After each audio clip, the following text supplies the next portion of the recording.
안녕하세요. 이민경 행정사입니다. 오늘은 비거주 외국인의 부동산 취득 또는 매각에 대해서 말씀드리겠습니다. 여러분 좋아요, 구독, 알림 잘 부탁드립니다. 이제 우리가 해외에 나가 있는 교포들이 많이 계십니다. 뿐만 아니라 외국인 역시 대한민국에 대한 관심이 많다 보니까 대한민국에 존치하고 있는 부동산에 대해서 비거주 외국인 또는 외국인이 부동산을 매입하기도 하고 매각하기도 합니다. 그랬을 때 이제 제가 사실은 이제 이 비거주 외국인의 부동산 취득과 관련해서 업무를 시작한 거는 중국인이 한국에 고가 주상복합 건물을 구입한 후에 구입 이제 잔금을 치러서 임대를 하려고 보니까 통장에서 인출이 안 되는 거죠. 그래서 이제 그 돈을 인출하기 위해서는 한국은행에 부동산 취득 신고서를 제출을 하는데 그 제출 과정에서 문제가 생겨서 의뢰인이 저한테 의뢰를 하셨던 겁니다. 근데 그 일을 계기로 해서 제가 비거주 외국인 부동산 거래에 대해서 이제 블로그를 올리니까 이 분야에 많은 분들이 연락을 주시고 저 또한 이 분야에 관심을 갖고 계신 분이 이렇게 많구나라는 것을 체감할 수 있는 계기가 되고 있습니다. 어제의 경우는 어떤 거냐면은 이제 A라는 비거주 외국인이 비거주 동포가 지금 캐나다에 거주를 하고 있습니다. 근데 한 20년 전에 대한민국에서 이제 부동산을 취득을 했습니다. 그러는데 거의 그 부동산을 취득하는 그 시점에 아주 경계선에 있는 그 시점에 캐나다 영주권을 취득을 하고 한국에 이제 국적이 상실되는 그와 같은 이제 경계 지점에 부동산을 취득을 했고 그 부동산을 취득한 걸 20여 년간 보유를 하고 있다가 현 시점에 그것을 매각을 했습니다. 매각을 한 다음에 거기서 받은 돈을 캐나다로 송금을 하기 위해서 은행에 갔더니 이제 필요 서류를 제출할 것을 요구했고 그 과정에서 이제 여러 가지 난제에 봉착을 했기 때문에 이민경 행정사를 폭풍 서치를 하다가 찾으신 겁니다.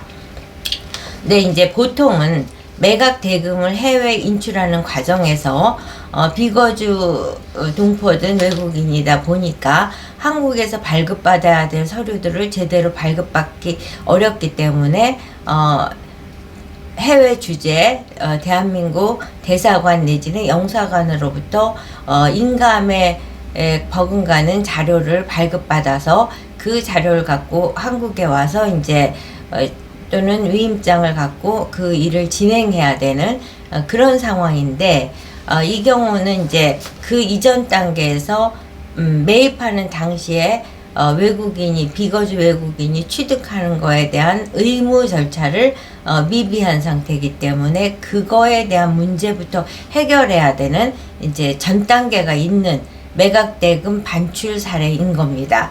그래서 이 경우는 이제 이분들이 변호사도 찾고 법무사도 찾고 많은 분들을 찾았지만 이 업무는 이제 변호사가 하기 어려운 업무입니다. 이렇게 했기 때문에 이민경 행정사에게 이제 연락을 온 거죠. 이 차제에서 제가 말씀을 드리자면 변호사나 법무사 되시는 분들은 법무부 관련 업무, 법무부 관련 업무나 법원 관계 업무, 그리고 다툼이 있는 업무를 주로 한다고 하면 행정사는 대한민국에 존재하는 또는 대한민국 행정과 관계되는 해외까지 대사관이며 해외 정부까지 행정과 관련된 모든 업무를 포괄하고 있기 때문에 어떻게 보면 업무 영역이 가장 포괄적이고 넓은 것이 행정사다. 이렇게 하시면 됩니다. 그래서 를 하는 변리사분들은 특허청, 세무 업무를 하시는 분은 국세청, 뭐 회계 업무도 마찬가지고 이런 식이다 보니까 전체 업무를 아우르고 틈새를 확인하고 사각지대를 확인하고 이렇게 업무가 오버랩되는 것을 확인할 수 있는 포괄적 업무 해석 능력을 가진 직군이 바로 행정사라는 점을 이 자리에서 다시 강조해 드립니다. 그로 인하여 이제 변호사한테 찾아갔다가 답을 찾지 못하신 분께서 이민경 행정사에게 연락을 주신 겁니다. 그러면 이 업무는 3단계로 진행을 해야 되는 업무죠. 일단은 20년 전에 풀지 못한 업무. 이분 같은 경우는 그와 같은 착각을 할 수가 있는 것이 20년 전에 이제 4월 초에 계약을 했습니다. 근데 매입한 부동산이 등기가 된 시점은 5월 초인데 근데 대한민국 국적이 상실된 거는 4월 말이었습니다. 그러니까 이 의뢰인의 경우는 계약한 시점이 마치 본인이 부동산을 보유한 시점이라고 생각을 해서 비거주 외국인에 해당이 안 된다고 오해를 했던 걸로 해석이 됩니다.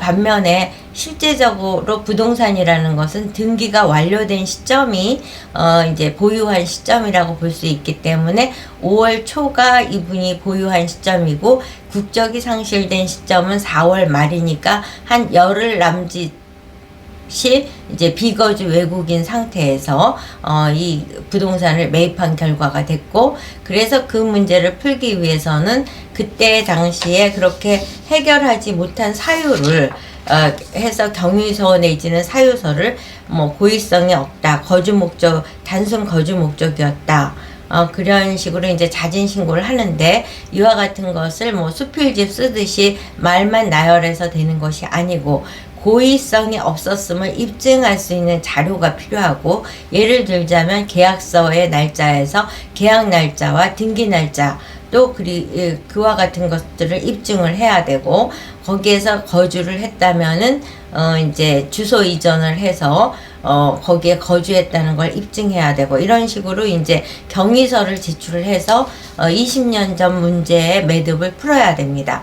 그렇게 매듭을 푼 다음에는 외국 이제 그 매각 대금을 입금한 그 회사, 그 은행에다가 그것을 송금하기 위한 절차를 하기 위해서는 인감도 필요하고, 또 뭐 부동산 취득에 대한 것도 필요하고 많은 것들이 필요한데, 뭐 그와 같은 서류들을 발급을 받기 위해서 동사무소도 가야 되고 자치센터에서도 가야 되고 등기소도 가야 되고 여러 군데 가지만은 캐나다에 거주하고 있는 외국인을 대신해서 이제 비거주 외국인이죠. 지금 동포이지만, 그렇지만 과거의 기록들이 있으니까 그와 같은 서류를 받아야 되는데 사람도 없어요.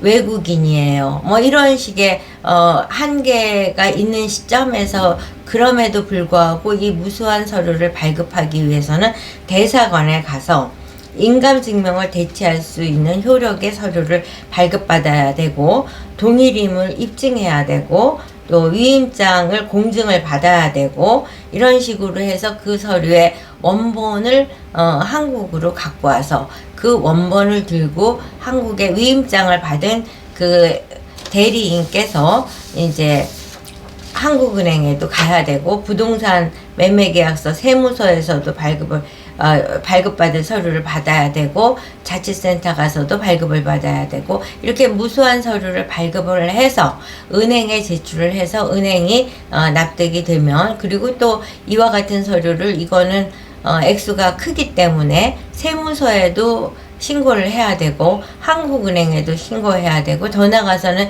기획재정부에도 신고를 해야 되기 때문에 그와 같은 절차를 다 완료를 해야지 외환이 그분이 거주하고 있는 외국으로 송금이 될 수 있는 겁니다. 그리고 물론 해당 국가에서 송금을 받은 이후에 그 해당 국가에서도 그걸 인출하기 위해서는 또 많은 절차가 필요한데, 그것은 이제 해당 국가에 거주하고 있는 비거주 외국인인 그 당사자께서 문제를 해결하면 됩니다. 이처럼 비거주 외국인이 대한민국에 부동산을 취득을 하고 또 취득한 부동산을 매각을 한 후에 그 돈을 본인이 거주하고 있는 해외로 다시 송금을 하는 일이 아주 복잡하고 까다롭습니다. 그 문제는 변호사도 해결할 수 없고 세무사도 해결할 수 없고 법무사도 해결할 수 없습니다. 오직 포괄적인 행정 업무가 가능한 행정사가